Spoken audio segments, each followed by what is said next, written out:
Hello everyone. Today we will be discussing the module 3 of Computer Communication Network, in which wireless LAN, connecting devices and the network layer services. These three topics are covered. So first is here we'll be discussing about all the old VTU question papers, that is of June 2018, December, as well as July 2019, as well as December.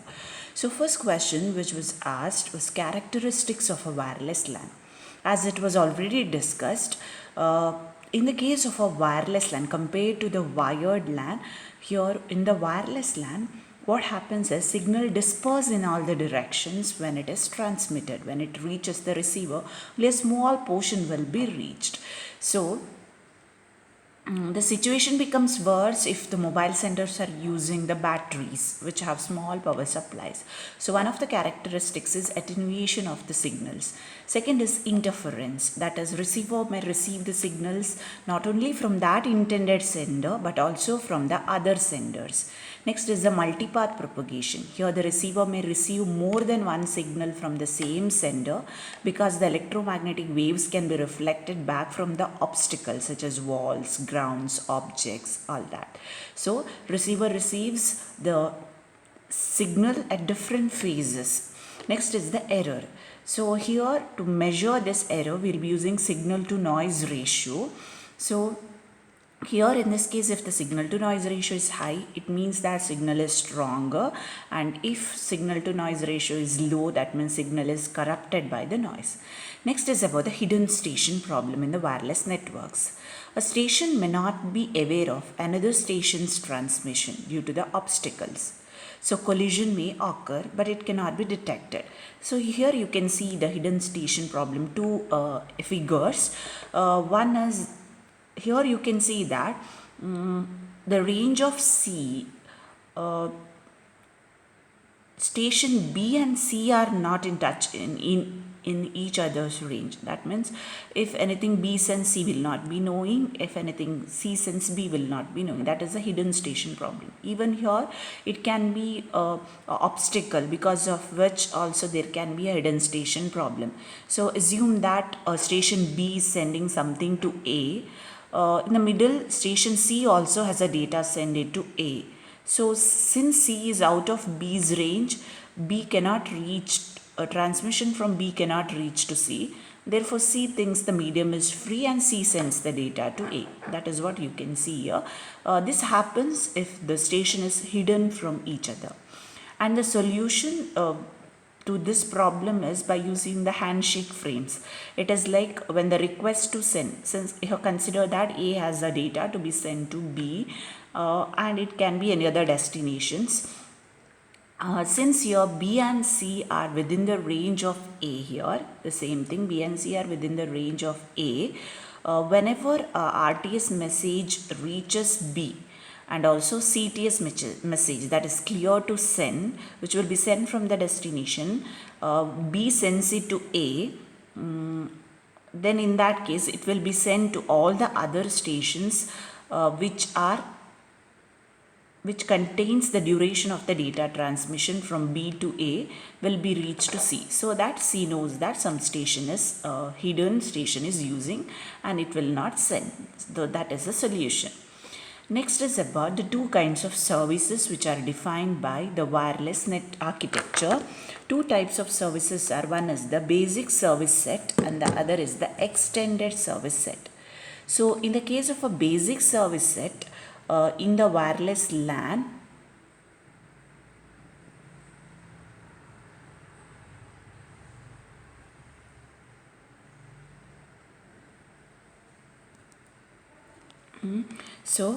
basic service set. So here what happens is, basic service set is made of wireless stations. So there is a central base station which is the access point. So basic service set without access point is a standalone network, and here cannot send data to other basic service set. It is called the ad hoc architecture. So in the architecture, station can from a network without the need of the access point, they can locate one another and agree to be a part, and that will be infrastructure basic service set. So in the basic service set, which is a building block of a wireless LAN, it is made up of stationary or the mobile wireless stations, which to be remembered, and there is a optional central base station which is present in infrastructure and not in ad hoc, which is said to be the access point. Next is about the extended service set. It is made up of two or more basic service sets here. So here in this case, basic service sets are connected through the distributed system. So extended service set uses two types of stations, that is mobile and stationary. Mobile stations are normal and the stationary stations are part of the wired LAN. So this is. Next is about the addressing mechanism for the 4 cases. So the wireless LAN addressing mechanism specifies 4 cases. So it is based on the 2 flags in the FC field, that is to DS and from DS. So the value can be 0, 0, 0, 1, 1, 0, 1, 1. Whenever it is 0, 0, it is the case is said to be to DS is 0, from DS is 0. That means the address 1 is the destination address, address 2 is the source address. Here remember, address 1 is always the address of the next device that the frame will visit, and address 2 is always the address of the previous device that the frame has left, and address 3 is the address of the final destination station if it is not defined by address 1, or the original source station if it is not defined by address 2, and address 4 is the original source when the distribution system is also wireless. So when it is 0, 0, to DS is 0, from DS is 0. That means the frame is not going to a distribution system and also not coming from a distribution system, since both the values are 0. That means frame is from one station in a basic services to another passing through the distribution system. You can see here it is within that basic service set. Next is in the case 2, when it is 0, 1, it is to DS is 0, from DS is 1. So here frame is coming from a distribution system, that is from a distribution system, and coming that is through that access point and going to a station. So here address 3 contains the original sender of the frame, which is in the another basic service set. Case 3 here it is 1, 0, that means to DS is 1, from DS is 0. That means frame is going to a distribution system and it will be going to a station through access point, then it is going to the next basic service set. So here also the first address will be that access point address, next will be the source, that is basic service set station A, and next is the destination next will be the address which will be the destination, which will be the basic service set of the next, the station of the next basic service set. Similarly, case 4, both are 1, 1. This is to DS is also 1, from DS is also 1. So frame is going from one access point to another access point. Next question is about the 2 types of Bluetooth networks. One is said to be the PicoNet and the other is said to be the ScatterNet. So here the PicoNet is a small net. So PicoNet can have up to 8 stations. One is called the primary and the rest are called the secondaries. So all the secondary stations synchronize the clocks and the hopping sequence with the primary. So PicoNet can have only primary station and the rest are the secondaries, and the communication between the primary and the secondary can be one-to-one or one-to-many. So here PicoNet can have at the maximum 7 secondaries, also additional can be in the parked state. This is about the PicoNet. Only 8 stations can be active in a PicoNet, where 1 is the primary and the 7 can be secondaries at the most. Next is in the ScatterNet. PicoNet can be combined to form what is called as ScatterNet. Here the secondary station in one PicoNet can be the primary in the another PicoNet.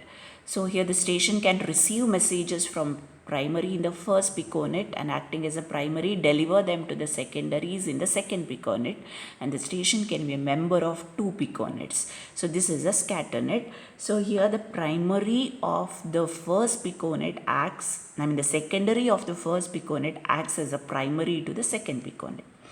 Next question which will be asked us about the interconnecting devices, that is hub, link layer, switch, router. These are said to be the connecting devices. Till now all these 5 questions are with respect to the wireless LAN, which are mostly will be asked in the VTU question papers. Next is about the interconnecting devices. So hub, link layer, switch and the router, these are the interconnecting devices. So hub and networks do not operate in isolation. So we use connecting devices to connect the host to make a network. So connecting devices operate in different layers. So we discuss 3 kinds of connecting devices: hub, link layer, switch and the routers. So hub operates in the first layer, link layer operates in the first 2 layers, routers operate in the first 3 layers. So here is the hub. Hub will be operating in the physical layer, and here one thing is that signal carry information within a network and travel a fixed distance before the attenuation. So repeater receives and signal and it regenerates and retimes it. So repeater then sends the refresh signal. So here in the case in star topology, repeater is called a hub, which is used serve as the connecting point, at the same time function as a repeater.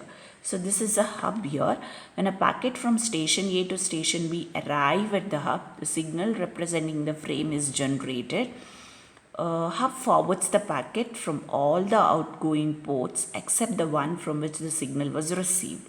In other words, the frame is broadcast. All the stations in the LAN here receives, and but only that station keeps it, rest will discard. That is about the hub. So hub does not have a filtering capability. Next is about, and also does not have an intelligence also. But the next one, the link layer switch, which is the switch which operates in both the physical and the data link layer. That means as a physical layer device, it regenerates the signal. As a link layer device, it can check the MAC address. So filtering is the difference here. Link layer switch has a filtering capability. It checks the destination address of the frame, decides which outgoing port the frame should be sent, all that. So if there are 4 addresses here, it will be sent to only that particular address, which is not done in the case of hub. Hub, it sends it to everything, and whichever the address, it keeps it, and the rest will be discarded. Next is a router. Router operates in the physical data link and the network. So as a physical layer device, it regenerates the signal. As a link layer, router checks the physical address. As a network layer, router checks the network layer address. Router can connect the networks. Router is an interconnecting device, so it connects the independent networks. So a router has a physical and the logical IP address. It acts only those packets and the link layer address matches the address to only those the information will be sent, and router changes the link layer of the address of the packet when it forwards. So this is one routing example. Next very important topic is spanning tree algorithm. This question is usually asked. Spanning tree algorithm. Don't go wrong when you answer the question for spanning tree algorithm. This question was appeared even in the second internal question paper as the portion was module 3 and the module 4 the half, 1.5 modules. So many students have done mistake here. This spanning tree algorithm, it is mainly used to solve, it is the topic in the connecting devices of module 3. It is to solve the looping problem. So IEEE specification requires that switches use the spanning tree algorithm to create a loopless topology. That means there should not be 2 paths from one LAN to the other. So spanning tree is nothing but a graph in which there is no loop. So in a switch LAN, this means creating a topology in which the LAN can be reached from any other LAN through one path only, no loop. So we cannot change the physical topology. Here we can see the system of connected LANs. Some textbook represent the LAN as nodes and the switches at the connecting arc. We have shown both LAN and switches as the nodes.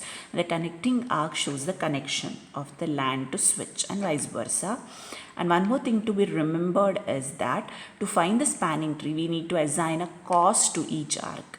So interpretation of the cost is left to the system. We have chosen the minimum hops. The hop count is normally 1 from a switch to LAN, and it will be 0 in the reverse direction. So here spanning tree involves 3 steps. So every switch has a built-in ID. Each switch broadcasts the ID so that all switches know which one has the smallest ID, which is said to be root switch. Then algorithm tries to find the shortest path found by examining the total cost from the root to the destination, and because of these combinations creates a shortest tree. So based on the spanning tree, we mark the ports, that is forwarding ports and the blocking ports. So you can see that first what is done is, this is the network diagram where the switches and the LANs are marked and all are connected. This is the actual system.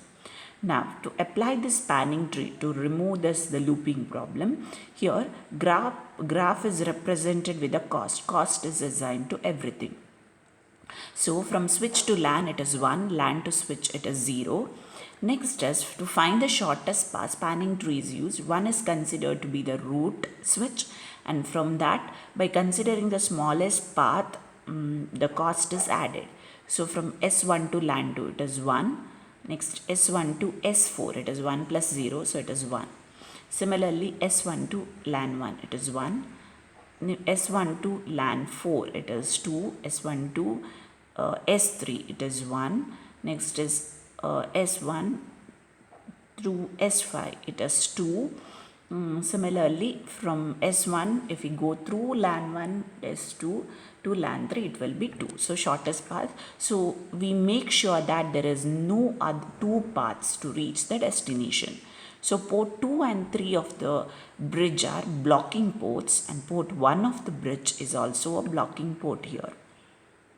So port 2 and 3 of S3 are the blocking, and port 1 of S5 is also blocking port. So those are marked as blocking. That is about the spanning tree algorithm. Next is about the virtual LAN, membership and the configuration of virtual LAN. So what is virtual LAN? So virtual area network or virtual LAN is a local area network configured by the software, not by physical wiring. So this is a switch LAN in an engineering firm in which 9 stations are grouped into 3 LANs that are connected by a switch. The first 3 engineers work together as the first group, next 2 engineers here working together as the next, and the next 4 are working together as the next group. So now what happens if the administrator needs to move the 2 engineers from first to third or anything to speed up the project? Then problem, we cannot do it physically. So here what is done is, virtual LAN technology is used. Here the LAN is divided into logical instead of physical segments. That is, LAN is divided into several logical LANs called virtual LANs, where virtual LAN is a work group in the organization. If a person moves from one group to another, there is no need to change the physical configuration. Only group membership is defined by the software and not hardware. So any station logically moved from one virtual LAN to the other virtual LAN, and they can receive the broadcast messages sent to that particular virtual LAN. That is about the virtual LAN here. So here you can see that in those virtual LANs here, the stations in a virtual communicate with one another as though they belong to the physical segments. So this can be done, the characteristics are, this can be done by using the interface numbers, MAC address, port IP addresses, IP multicast addresses, all that. So interface numbers are, virtual LAN vendors use switch interface numbers as a membership characteristics.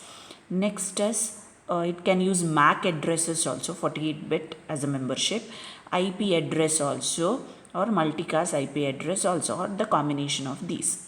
So how these are configured? It can be manually done. That means how the stations are grouped into different virtual LANs. Maybe manually, semi-automatically or automatically. If it is manually, network administrator uses the virtual LAN software to manually assign the stations. Later migration from one virtual LAN to another is done. And this is not a physical configuration, it is a logical configuration. Manual means administrator types the port numbers, IP addresses and the other characteristics. In the automatic configuration, stations are automatically connected. Administrator defines the project number as the criteria for being a member of the group. Next is semi-automatic, somewhere between a manual and automatic. Usually initializing is done manually and then the migrations are automatically. Next question which will be asked, which is repeatedly asked in the semester exam, is related to the datagram approach in connection-less service and the virtual circuit approach in the connection-oriented service to route the packet. So about the datagram approach. So here it is in the connection-less service. Here the thing to be remembered is that when the network layer provides a connection-less service, the packet traveling in the network is considered to be the independent identity. There is no relation between the packets belonging to the same message, and the switches are called as routers here. You can see in the figure here, connection-less packet switch network, here those packets are considered to be independent. They take different path, and at the receiver also they will be reached at the destination out of order. So router routes the packet based only on the destination address. Source address may be used to send an error message to the source if the packet is discarded. Next is about the virtual circuit approach. In the virtual circuit approach, what we consider is that is a connection oriented service. There is a relationship between all the packets.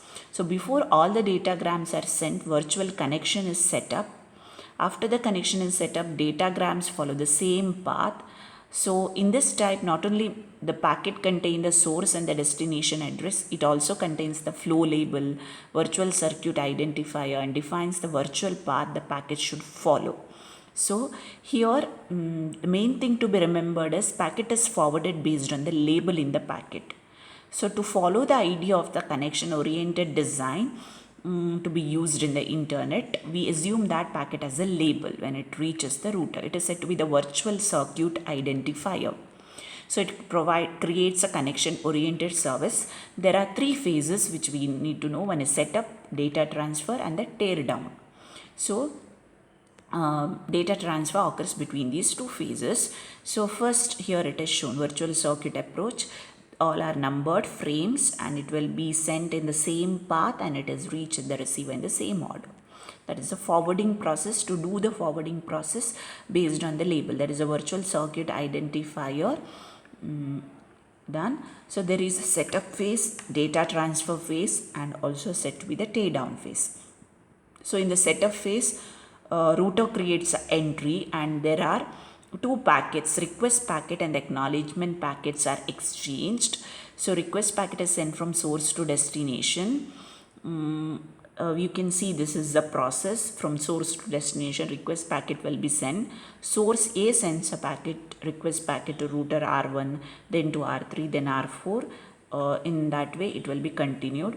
Acknowledge packet will complete the entries in the switching table. So here when it is sent, you can see the entries here, incoming and the outgoing in the forwarding table.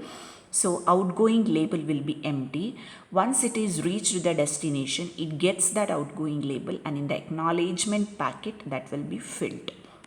So you can see the acknowledgement packet here. It sends, whenever the acknowledgement packet is sent back, those labels will be filled. And also there is a data transfer phase. So in the data transfer phase, data will be transmitted in that established path. After the forwarding table is created for a specific virtual circuit, the network layer packets belonging to one message are sent one after the other. Next is last is the tear down phase. Here after sending all the packets, sends a special packet called tear down packet and the destination B responds with a confirmation. All the routers delete the entries. Next topic is related to the address space in classful addressing. So here it is from in the Internet Protocol version 4 IPv4 addresses for design. Here to accommodate both small and the large networks, 3 fixed length prefixes are designed instead of 1. So address spaces are divided into 5 classes. The scheme is referred as classful addressing. So although classful addressing belong to the past, it helps us to understand classless addressing. So here in the classful, you have to remember is that in class A, the network length is 8 bits and first bit is always 0, which defines the class, and the other 7 bits are the network identifier, that is 2 power 7. That means 128 networks in the world that can have class A address.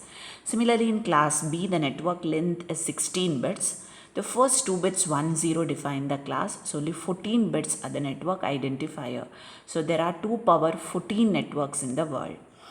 And also all the addresses that start from 110 belong to class C, and here the network length is 24 bits. We can have only 21 bits in the network identifier. That is, there are 2 power 21 networks. Class D is not divided into prefix and suffix. It is used for multicast address. All the addresses that start with 1111 in binary belong to class E. Class D, class E is not divided into prefix and suffix. It is used as reserved.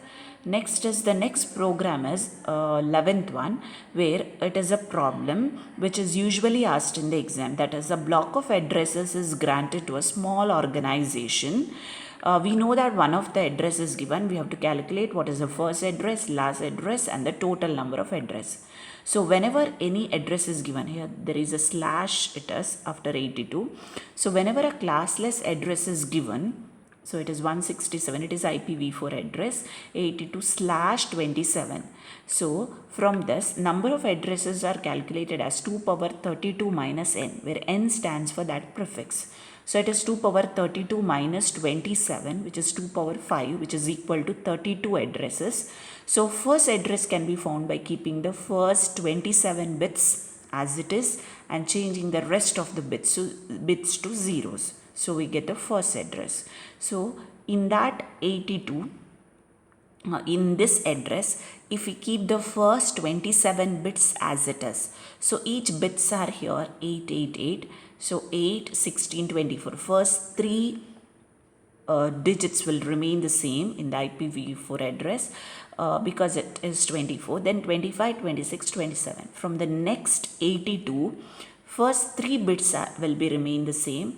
Next 5 bits will be made zeros. So when those 5 bits are made zeros, 82 gets changed to 64. That is the first address.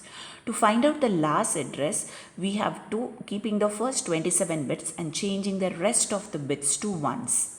So those are changed to 1. So those 5 bits are changed to 1. So 82 gets changed to 95. That is the last address. Next problem, this also will be asked most of the time, which is related to the designing the subblocks. So organization is granted a block of address with the beginning address which is given here.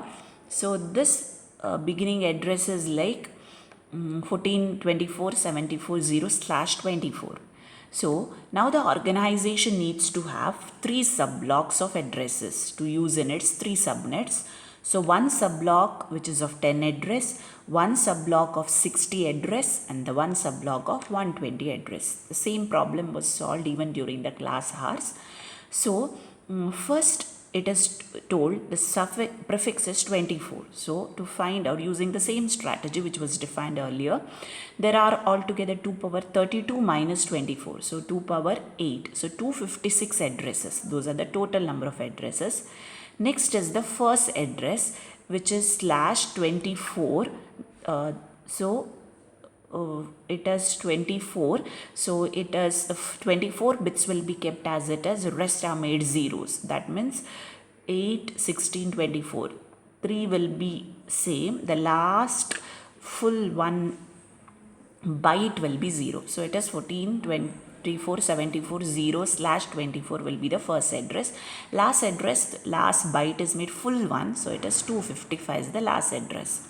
Now to divide it into subblocks, we have to, the condition is that first we have to start with the largest address. So 120 address, it should be a power of 2. So we allocate 128 addresses, and the subnet mask can be found as n1 as 32 minus log 128 to the base 2. So it will be 25.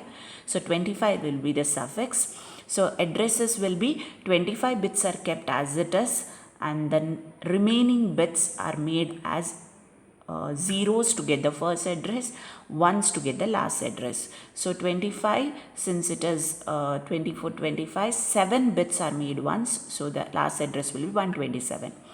Now for the next one is 60 address, which is lesser than 120. Even here, first address will be after 127, it is 128. For the 60 address, make it a power of 2, 64.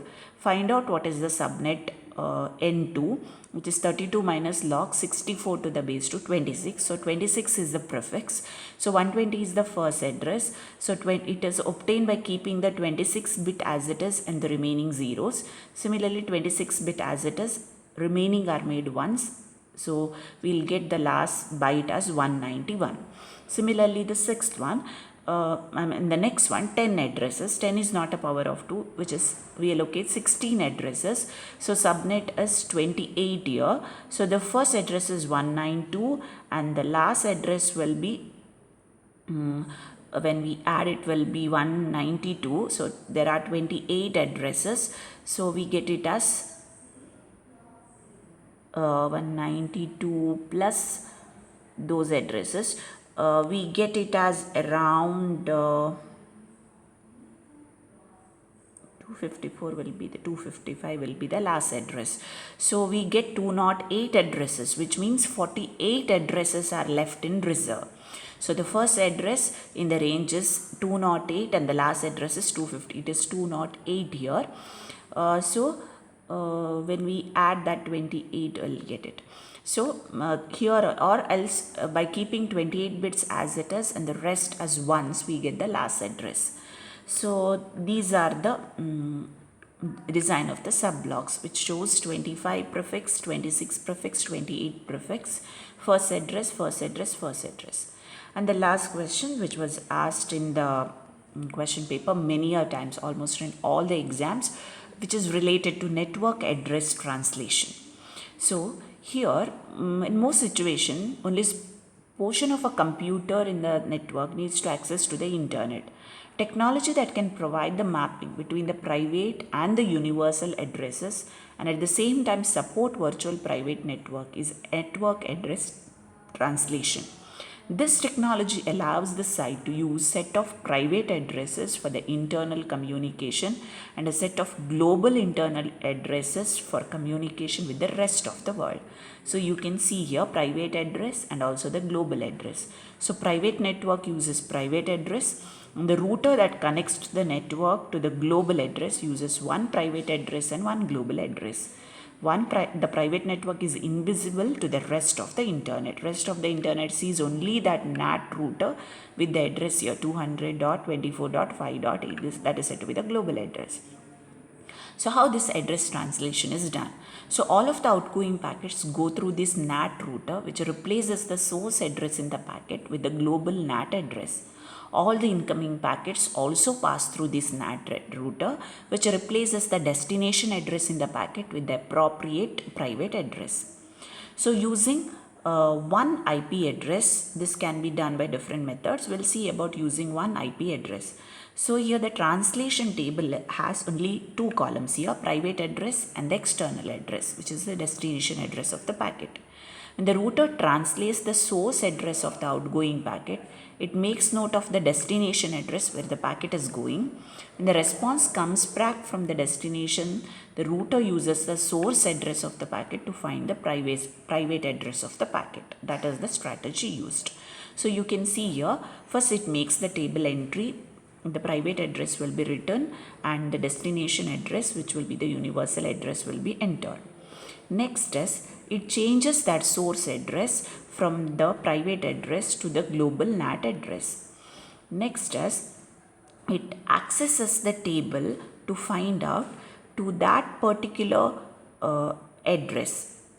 For that particular destination address, which we have it as a source here, which was the private address that was mapped.